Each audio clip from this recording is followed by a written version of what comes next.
एक फकीर हुआ है, नाम था बोकोजू।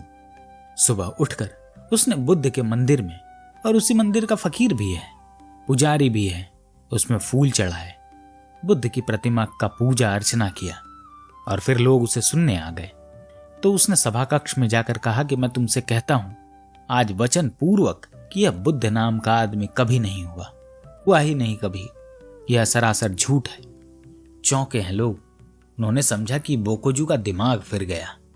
क्या पागलपन की बात है, बुद्ध का ही भिक्षु है और अभी अभी मंदिर में फूल चढ़ाकर प्रतिमा के सामने आरती करते देखा है इसे। और उन्हें पूछा कि बोकोजू, दिमाग तो तुम्हारा खराब नहीं है, दिमाग फिर गया है क्या तुम्हारा, या कोई मजाक करते हो? अभी अभी तुम पूजा करके आए हो। उसने कहा, पूजा करके अभी अभी आया और सांझ फिर पूजा करूंगा, लेकिन मैं तुमसे कहता हूं कि यह आदमी कभी भी नहीं हुआ, और इसलिए कहता हूं कि अब तक मैं इस आदमी को समझ नहीं पाया। इसीलिए सोचता था कि जन्मा, इसीलिए सोचता था कि मरा, लेकिन आज मैं समझ गया। और अभी तुम मुझे पागल समझ रहे हो। अभी दूसरी बात तुमने नहीं सुनी। मैं तुमसे कहता हूं कि मैं भी कभी जन्मा नहीं और कभी मरूंगा नहीं। तब तो निश्चित ही समझा कि दिमाग इसका बिल्कुल खराब हो गया, पागल हो गया है यह। छोड़ो बुद्ध को, हुआ हो कि नहीं हुआ हो यह आदमी 2500 साल पुरानी बात है, संदिग्ध भी हो सकती है, न हुआ हो। लेकिन बोकोजू ने कहा कि अब मैं तुमसे दूसरी बात कहता हूं कि मैं कभी पैदा नहीं हुआ और न कभी मरूंगा। अब कुछ लोग उठकर जाने लगे और उन्होंने कहा कि अब हमें जाने की आज्ञा दो, अब जरा बात सीमा से बाहर हो गई है। अब बोकोजू ने कहा कि तीसरी बात और सुनते जाओ कि मैं तुमसे कहता हूं कि तुम कभी पैदा नहीं हुए, तुम भी कभी मरोगे नहीं। अगर हम सब सही हैं तो बोकोजू पागल है, और अगर बोकोजू सही है तो हम सब पागल हैं, और कोई उपाय नहीं। और इस पृथ्वी पर जो भी जानने वाले लोग हुए हैं वे सब कहते हैं कि बोकोजू सही है। वह जो शुद्ध सत्व है, वह जो शुद्ध सत्ता है, वह जो शुद्ध अस्तित्व है, वह जो शुद्ध होना है, उस पर जन्म और मृत्यु आई हुई हवा के झोंके से ज्यादा नहीं है। लेकिन हमें इतने महत्वपूर्ण लगते हैं क्योंकि हम उसे जानते नहीं, और हम जिसे जानते हैं वो है अहंकार।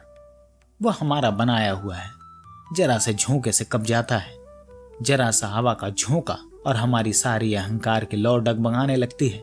लगता है अब गई तो तब गई। और जीवन का नियम भी बहुत अद्भुत है। छोटी सी दिए की लौ हो तो हवा का छोटा सा झोंका भी उसे बुझाकर चला जाता है, और जलती हुई विराट अग्नि हो तो हवा के बड़े झोंके भी उस अग्नि को और विराट कर जाते हैं। तो अहंकार पर जब झोंके लगते हैं तो मौत घटती है, और जब अस्तित्व पर झोंके लगते हैं तो जीवन की झलक आती है। जब अहंकार पर जरा सा धक्का लगता है तो मौत और मौत दिखाई पड़ने लगता है, और जब आत्मा के हवा के झोंके लगते हैं तूफान भी, तो जीवन का रस झरता है। लेकिन अहंकार बड़ा छोटा है, हमारा बनाया हुआ है, और हम बहुत बड़े हैं क्योंकि हम हमारे बनाए हुए नहीं हैं। हम जिसके बनाए हुए हैं वह विराट है। इसलिए ध्यान रखना, आप अपने से सदा ही बड़े हैं, आप अपने से सदा ही पार हैं। आपका सब छोटेपन आपकी ही चेष्टा का फल है, आपकी सारी क्षुद्रता आपका ही अर्जन है, आपकी सारी दीनता आपका ही पुरुषार्थ है, आपका ही पराक्रम है कि दिए की ज्योति बने बैठे हैं और घबरा रहे हैं कि अब मरे तो तब मरे। यह दुख आया, यह परेशानी आई, यह पीड़ा आई, यह चिंता आई। अपने इस पागलपन से बाहर छलांग लगाएं। वह छलांग अहंकार से लगते ही शुरू हो जाती है। इसलिए अहंकार रूपी जो दीवार है उसको छलांग लगाकर पार करने की चेष्टा करें।